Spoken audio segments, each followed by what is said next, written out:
Hello दोस्तों, आज की हमारी कहानी है अपमान। अरे भाभी, ये साड़ी तो हमारी है। और भाभी, शादी के लिए कौन कौन सी साड़ियाँ खरीद डाली? चंचल ने शशि से मुस्कुराते हुए पूछा। नहीं जीजी, इस बार तो पुरानी साड़ियों से ही काम चलाऊंगी।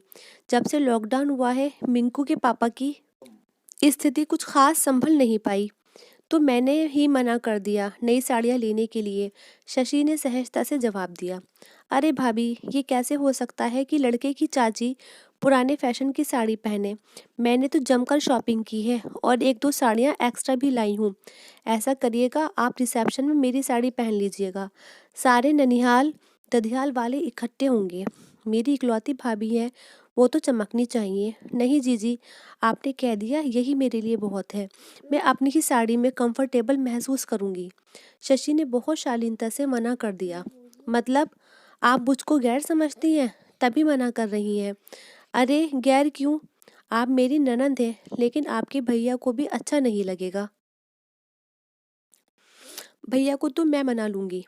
खैर, रिसेप्शन वाले दिन चंचल ने शशि को जबरदस्ती अपनी नई साड़ी पहनने पर विवश कर दिया। दोनों की पर्सनैलिटी एक सी थी, तो ब्लाउज की भी समस्या नहीं आई। लेकिन रंग रूप में शशि बहुत खूबसूरत थी, तो वो काले रंग की साड़ी शशि पर कुछ ज्यादा ही खिल उठी, जैसे काली स्याह रात में पूर्णिमा का चांद खिलखिला रहा हो। और वो नाम के अनुरूप जगमगा भी रही थी।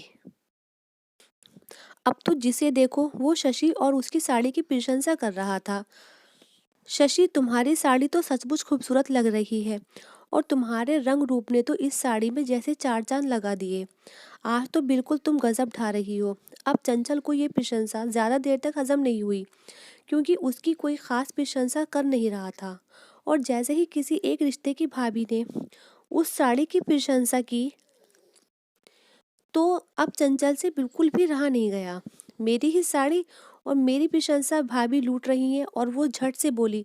अरे भाभी, ये साड़ी तो हमारी है। हमने ही शशि भाभी को पहनने के लिए दी है, वरना तो इस समय वो कीमती साड़ी खरीदने की परिस्थितियों में ही नहीं थी।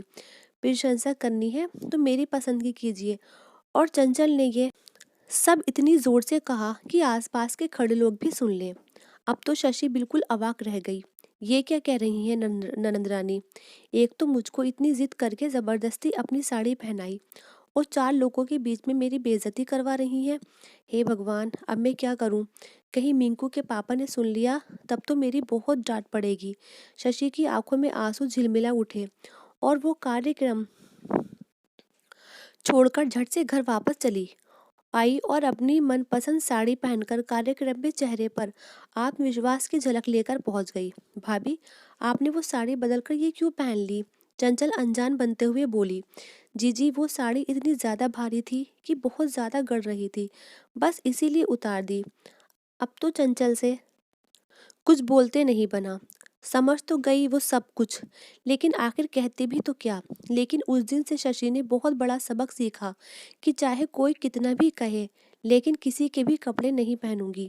सही कहते हैं मिंकू के पापा, अपनी दाल रोटी भली, दूसरे की थाली का पुलाव बिल्कुल भी अच्छा नहीं।